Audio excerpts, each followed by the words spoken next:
Hello दोस्तों, मेरे YouTube channel पर आपका स्वागत है। तो चलिए कहानी शुरू करते हैं। कहानी अच्छी लगे तो प्लीज़ चैनल को लाइक और शेयर जरूर। इंदिरा गांधी यूनिवर्सिटी में सुधांशु हैरानी से ध्रुवी की तरफ देखे जा रहा था।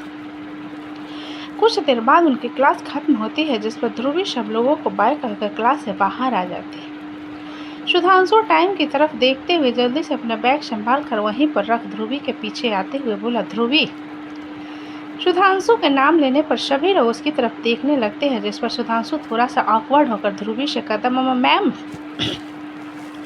ध्रुवी सुधांशु की बात सुन रुकते हुए बोली, हो बोलो। सुधांशु ध्रुवी के सामने आकर खड़ा होते हुए बोला, अचानक टीचर मुझे तुमने बताया? क्यों नहीं कुछ भी।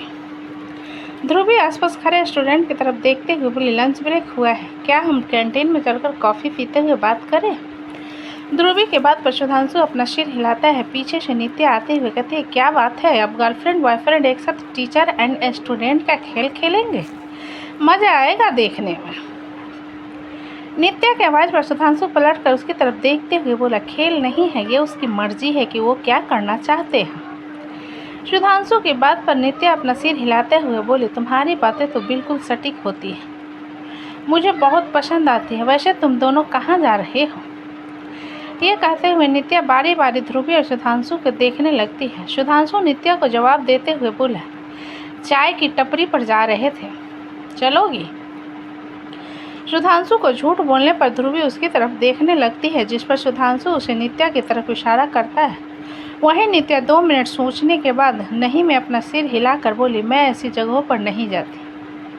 ये सुन सुधांशु नित्या से बोला, लेकिन जब हम बीच पर थे तब तो तुम आराम से चाय की टपरी की चाय पी ली थी ना, तो आज दिक्कत क्या है नित्या? नित्या हल्का सा मुस्कुराते हुए बोली, दरअसल बाहर की चीज़ें खाने पीने से मेरी तबीयत खराब हो जाती है, और मैंने जब तुम्हारे साथ चाय पिया था तो मेरी तबीयत खराब हो गई थी, इसलिए मैं नहीं जा सकती। ध्रुवी उन दोनों के बीच में आते हुए नित्या से बोली, ठीक है, अगर तुम टपरी में नहीं पीना चाहती तो चलो कैंटीन में पीते हैं। नित्या अपना सिर नहीं में हिलाकर बोली, आप दोनों एंजॉय करो, मुझे कंप्यूटर लैब में कुछ काम था, बाय। इतना कहकर नित्या एक नज़र ध्रुवी को देखने के बाद सुधांशु को देख मुस्कुराते हुए वहां से कंप्यूटर लैब की तरफ चली जाती। नित्या के जाने के बाद ध्रुवी सुधांशु की तरफ देखते हुए बोले, तुमने झूठ क्यों कहा? सुधांशु हल्का सा मुस्कुरा कर बोला, वो मेरे लिए खुद को बदलने की कोशिश कर रही थी, लेकिन उसे पता है कि मैं उसका नहीं हो सकता, इसलिए वो पहले की तरह हो रही है। ध्रुवी अपना सिर नहीं में हिलाकर आगे जाते हुए बोली, तुम बड़े दुष्ट हो। ध्रुवी के बाद पर सुधांशु उसके पीछे आते हुए बोला, सो तो है, कुछ नया बताओ। ये कहते हुए उसकी नज़र नोटिस बोर्ड पर जाती है, जिस कारण वो ध्रुवी को एक नज़र देखने के बाद नोटिस बोर्ड की तरफ चला जाता है। इधर ध्रुवी अकेले बातें करते हुए चली जा रही थी। वो अपने पीछे सुधांशु को है यह सोचकर फिर से बोली, क्या हम दोनों डेट पर चले? उसके पीछे चल रहा लड़का ध्रुवी की बात सुनकर आसपास देखने के बाद बोला, इंटरेस्टेड नहीं हो? ध्रुवी अनजान आवाज़ पर पलट कर उस लड़के की तरफ देखते हुए, एक्सक्यूज़ मी। युवराज ध्रुवी के चेहरे को एक पल के लिए देखता रह जाता है और फिर अपने सेंस में आते हुए कहता है, हे। ध्रुवी इधर उधर देखते हुए बोली, मेरा स्टूडेंट मेरे साथ चल रहा था, वेल हेलो। युवराज ध्रुवी की बात पर उसके हिलते होठों को देखते हुए खोई आवाज़ में बोला, स्टूडेंट? ध्रुवी हल्का सा मुस्कुरा कर बोली, हाँ स्टूडेंट। इसका मतलब तुम यहाँ पर प्रोफेसर हो? किस सब्जेक्ट हो? मैं।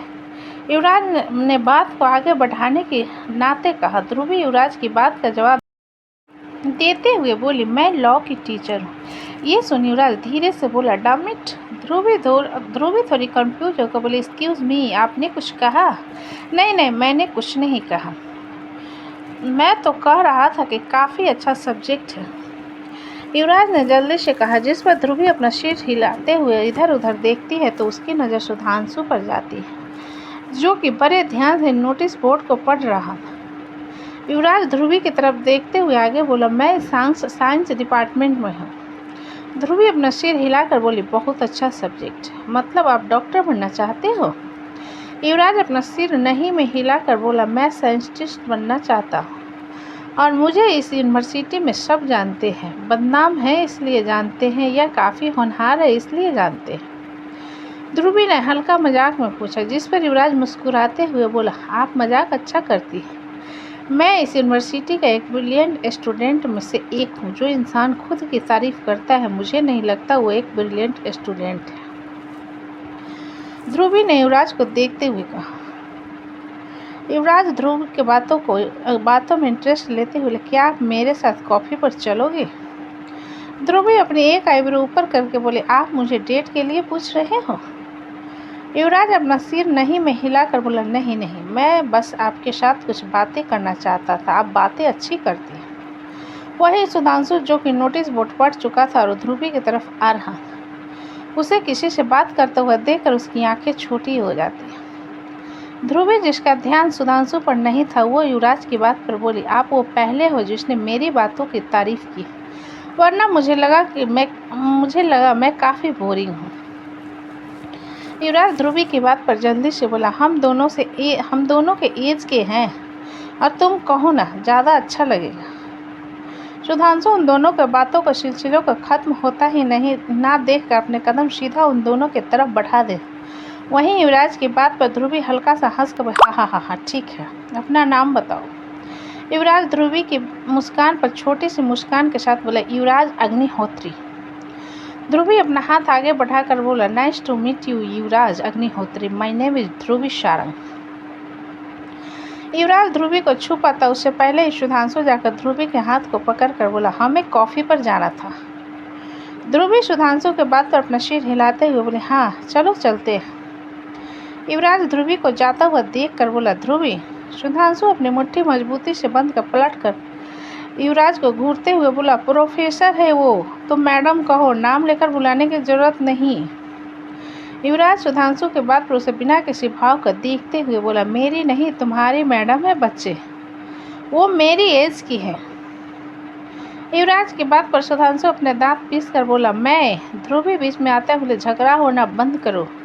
सुधांशु ध्रुवी के बात पर बोला, मुझे तुमसे कुछ बात करनी है। जिसे सुन युवराज बोला, अभी तुमने कहा कि वो प्रोफेसर है, तो आप कहो, तुम क्यों कह रहे हो?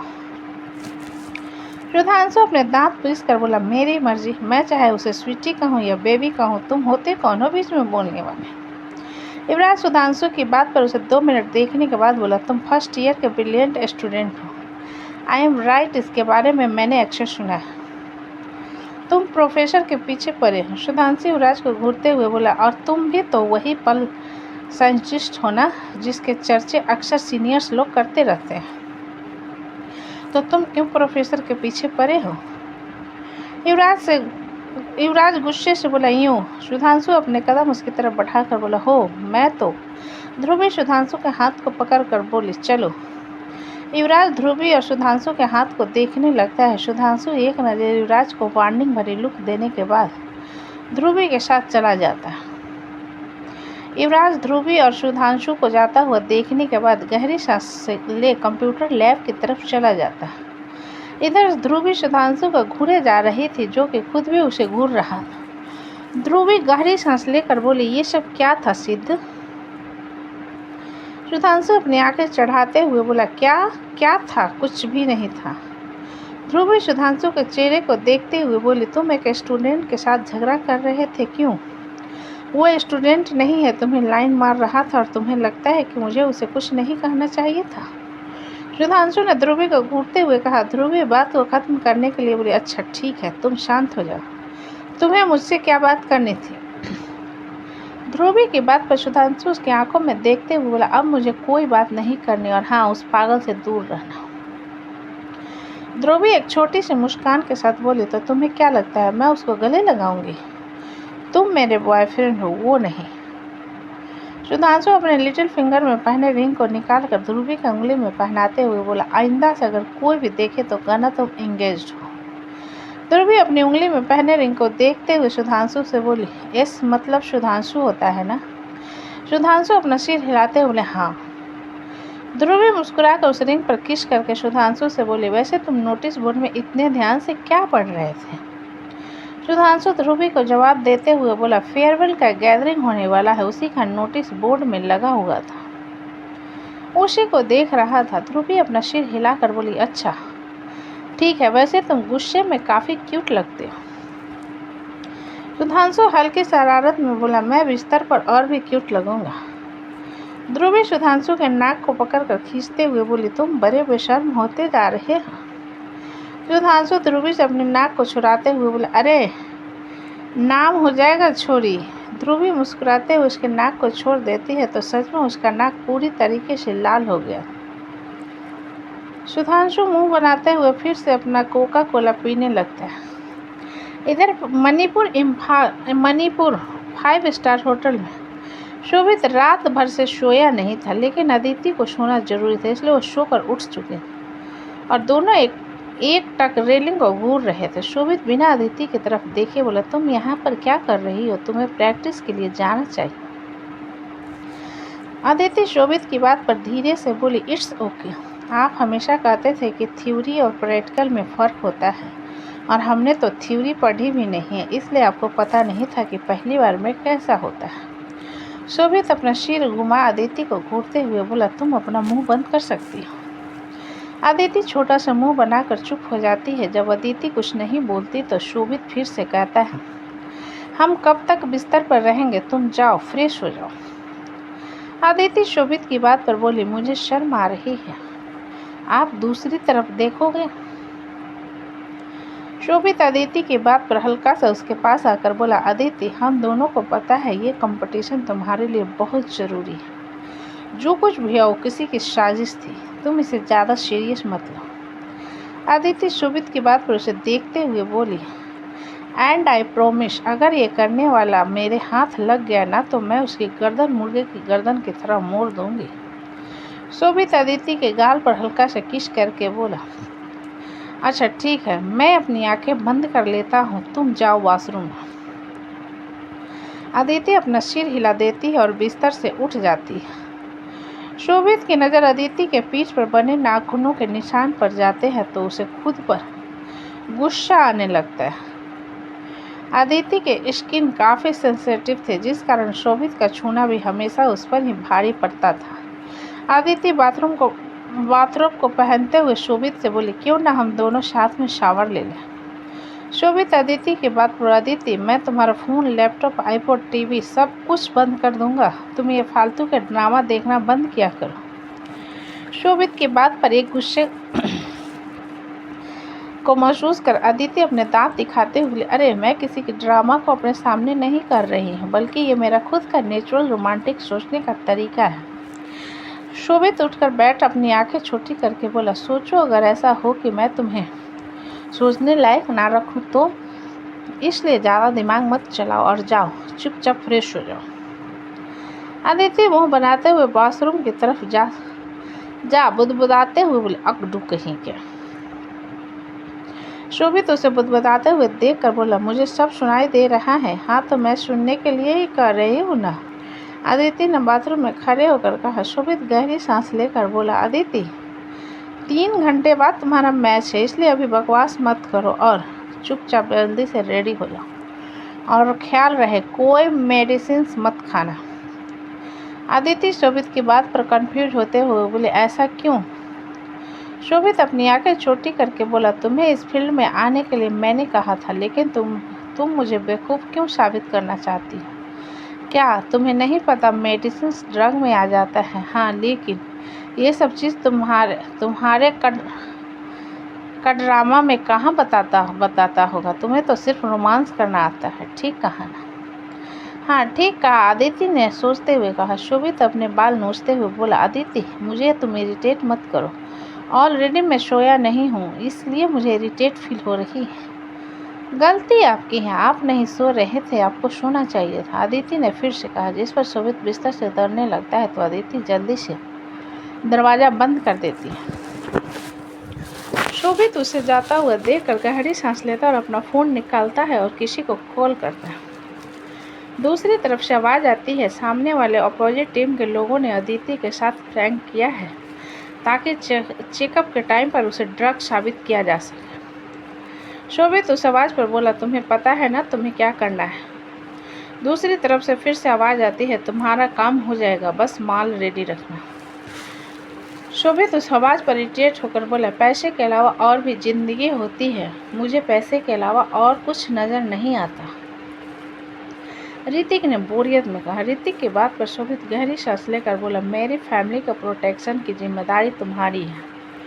ऋतिक बिना किसी झिझक से बोला, मुझे पता है बॉस 2 दिन में आ जाएंगे। जिस पर शोभित कुछ देर चुप रहकर बोला, मैंने सुना कि तुमने मिलिट्री ऑफिसर्स के साथ लफड़ा किया है। जिसे सुन ऋतिक सीरियस टोन में बोला, तुम्हें अपने काम से काम रखना चाहिए, मेरे काम से नहीं। शोभित ऋतिक की बात पर बोला, we will always support you, लेकिन खुद को ज़्यादा खतरों में मत डालो। ऋतिक शोभित की बात पर बोला, मैंने इन्फॉर्मेशन निकाली है तो मुझे पता चला है कि मुंबई से करीब 100 किलोमीटर दूर एक विलेज इलाके में भैरवी सारंग का घर है। शोभित ऋतिक की बात पर बोला, तो मुझसे क्यों पूछ रहे हो? जाकर पता लगाओ कि वहाँ पर कोई रहता है या फिर। ऋतिक थोड़ा सा हेजिटेट होकर बोला, I don't know why, but मुझे ऐसा लगता है जैसे मुझे वहाँ नहीं जाना चाहिए। शोभित ऋतिक की आवाज़ में एक अनकंफर्टेबलनेस को फील करके बोला, ऋतिक हम आकर बात करते हैं। ऋतिक ओके कहकर कॉल कट कर देता है और शोभित इस बारे में सोचने लगता है। तो दोस्तों, कहानी कैसी लगी मुझे कमेंट में लिखें। अच्छी लगे तो प्लीज़ चैनल को लाइक करें, सब्सक्राइब करें और ज़्यादा से ज़्यादा शेयर करें। कहानी को पूरा सुनने के लिए धन्यवाद।